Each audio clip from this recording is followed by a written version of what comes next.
Hand picked ആയിട്ടുള്ള നല്ല beautiful ആയിട്ടുള്ള സൽവാർ സെറ്റ് ആയിട്ടാണ് ഞാനിന്ന് വന്നേക്കുന്നത്. നമുക്കത് ബ്ലാക്കിൽ അവൈലബിൾ ആണ്. ബ്ലാക്കിൽ ഡിഫറെൻറ്റ് കളർ കോമ്പിനേഷനാണ് എംബ്രോയ്ഡറി വരുന്നത്. അതുപോലെ തന്നെ നല്ലൊരു മസ്റ്റേർഡ് ടോണിലേക്ക് വരുന്നുണ്ട്. മസ്റ്റേർഡും ഓറഞ്ച് കളർ കോമ്പിനേഷനിലും വരുന്നുണ്ട്. അപ്പോൾ ഈ 3 സൽവാറിൻ്റെയും കളക്ഷൻ നമുക്ക് ഓരോന്നായിട്ട് കണ്ടുനോക്കാം.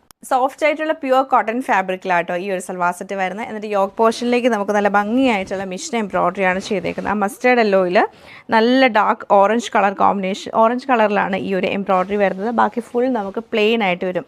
ഈവൻ ഒരു കുർത്തിയായിട്ട് സ്റ്റിച്ച് ചെയ്തിടാനാണെങ്കിൽ നല്ല രസമായിട്ടുള്ള ഒരു പാറ്റേൺ ആണിത്. ദുപ്പട്ട വരുമ്പോഴത്തേക്ക് ഈ 2 ഷെയ്ഡും കൂടെ മിക്സ് ചെയ്തിട്ടാണ് ദുപ്പട്ട.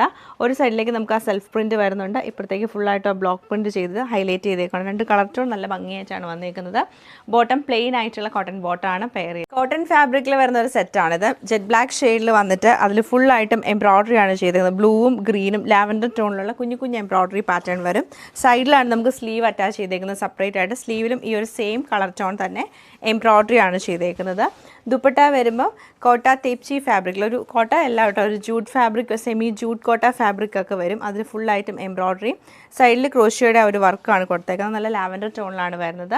ബോട്ടം പ്ലെയിൻ ആയിട്ടുള്ള കോട്ടൺ ബോട്ടമാണ് പെയർ ചെയ്തേക്കുന്നത്. അടുത്ത നമുക്ക് വരുന്ന സെയിം പാറ്റേൺ തന്നെ ആയിരിക്കും ടോപ്പ് വരുന്നത്. ദുപ്പട്ടയിലുള്ള ഡിഫറൻസേ ഉള്ളൂ. ദുപ്പട്ട വരുമ്പോൾ കട്ട് വർക്ക് ഒക്കെ ചെയ്തിട്ട് സോഫ്റ്റ് കോട്ട ഫാബ്രിക്കിൽ എംബ്രോയ്ഡറി വരുന്നുണ്ട്. ക്രോഷിയോ ലേസ് കൊടുത്തിട്ടുണ്ട്. ബോട്ടം പ്ലെയിൻ ആയിട്ടുള്ള കോട്ടൺ ബോട്ടമാണ് പെയർ ചെയ്തേക്കുന്നത്.